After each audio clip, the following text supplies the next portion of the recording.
Assalamualaikum warahmatullahi wabarakatuh. Selamat siang, salam sejahtera untuk kita semua.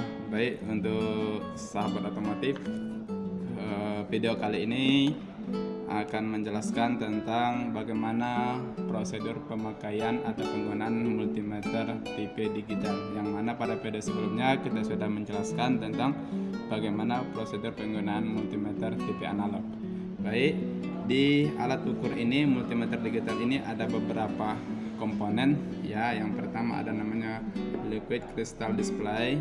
Ini gunanya adalah untuk membaca berapa hasil pengukuran kita.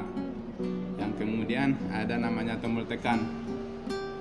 Ya, tombol tekan ini adalah pemilihan apakah auto atau tidak. Kemudian ada di sini switch dengan fungsi rotary dial. Ya, ini sebagai penunjuk alat ukur yang akan kita pakai, yang mana di dalam alat ukur ini ada banyak pengukuran bisa kita gunakan. Yang pertama ada volt. Ya, volt ini satu tombol untuk dua jenis. Boleh dipakai untuk arus searah DC, boleh dipakai arus bolak-balik AC. Ya. Nah, beda dengan multimeter analog. Kalau multimeter analog butuh kejelian kita, perhatian kita, apakah itu memakai tegangan arus DC atau AC. Nah, pada multimeter digital ini cukup satu arah untuk mengukur semua tegangan yang ada, baik itu AC maupun DC. Yang kemudian tombol kedua atau selektor yang kedua adalah untuk mengukur hambatan atau resisten dari sebuah rangkaian. Ya. Nah, ini juga cukup satu tempat untuk mengukur semua hambatan, apakah itu kali 1 ohm sampai mega ohm. Ya. Kemudian ada MA, miliampere. Nah, miliampere itu juga sama, bahwasanya untuk satu tombol semua ukuran, baik itu arus searah, kuat arus searah maupun kuat arus pada arus bolak-balik. Nah, itulah komponen yang terakhir ada namanya lead meter input, atau biasa sering kita pakai adalah yang dinamakan probe, apakah itu positif maupun negatif alat tesnya. Nah, sekarang kita coba untuk mengukur tegangan. Tegangan ini ada dua macam. Ada namanya tegangan untuk arus searah dan ada tegangan untuk arus bolak-balik, arus DC. Nah, sekarang untuk pengujian pertama kita mengukur tegangan arus searah, yaitu tegangan pada baterai. Nah, pertama arahkan ke posisi V. Kemudian di baterai ini ada dua terminal. Ada terminal positif tandanya plus atau tambah, dan ada terminal negatif tandanya min atau strip. Nah, yang merah arahkan ke positif, yang negatif arahkan ke yang hitam, probe yang warna hitam. Nah, tegangan bisa kita baca, kita lihat pada layar ya, display ya. Nah, ya. Ya.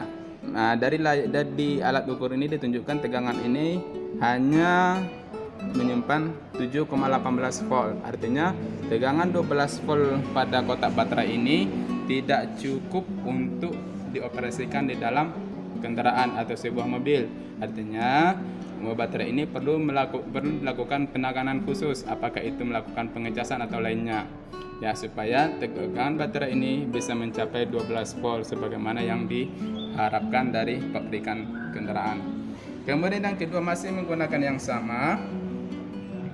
Nah, kita tekan select untuk mendapatkan arus bolak-balik DC, dan kita ukur ke dua terminal pada baterai arus AC.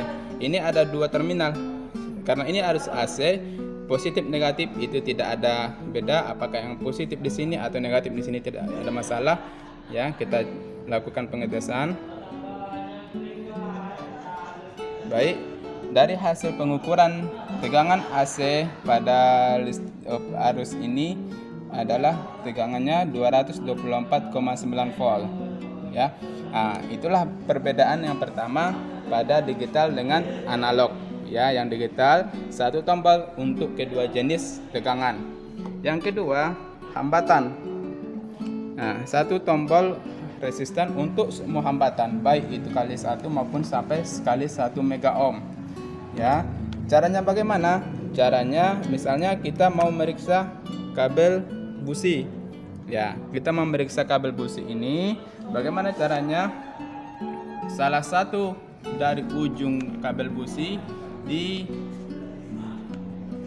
disambungkan ke probe positif dan ujung lain ke probe negatif.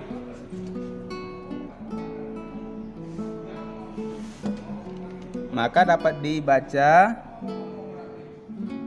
hambatannya adalah ya, masih jalan 82 ya, 84,2 kilo ohm. Hambatan tertingginya tadi diukur 84,2 kilo ohm.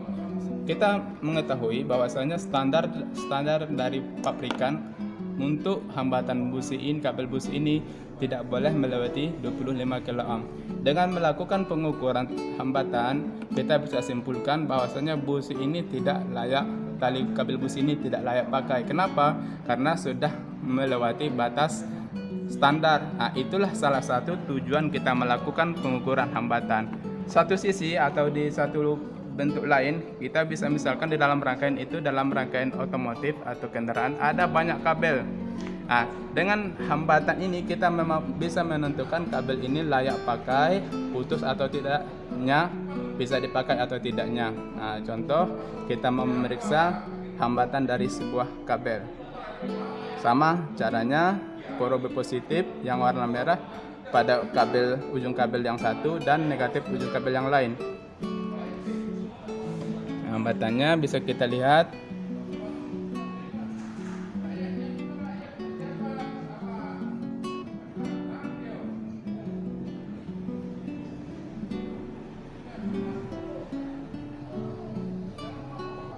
Ya, 0,5 ohm. Hambatan dari kabel ini adalah 0,5 ohm.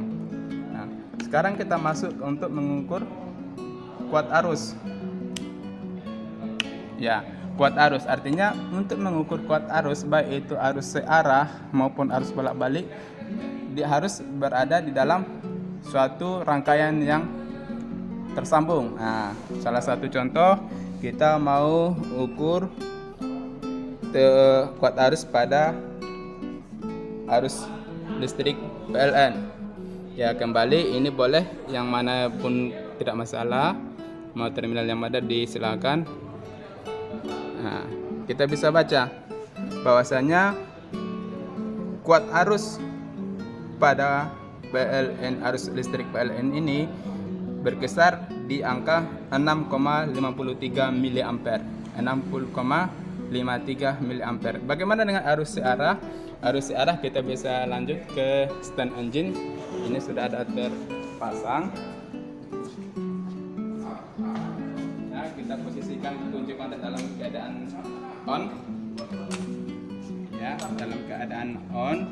Kemudian kita lihat berapa kuat arus pada koil, arus masuk pada koil. Pertama kita select dulu untuk arus searah. Ya, oke. Api masuknya dari positif baterai. Kemudian yang kedua massa.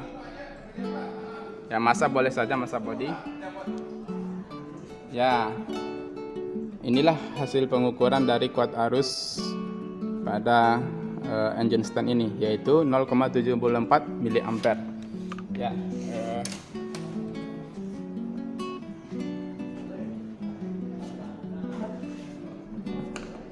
Ya, demikian untuk pengenalan pengoperasian alat ukur multimeter tipe digital ini.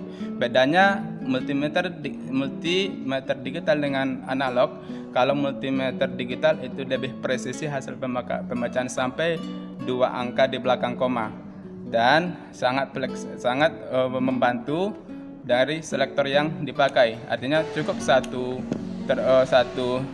kontak untuk semua jenis pengukuran. Nah, itu lebih simpel dan pembacaannya lebih mudah.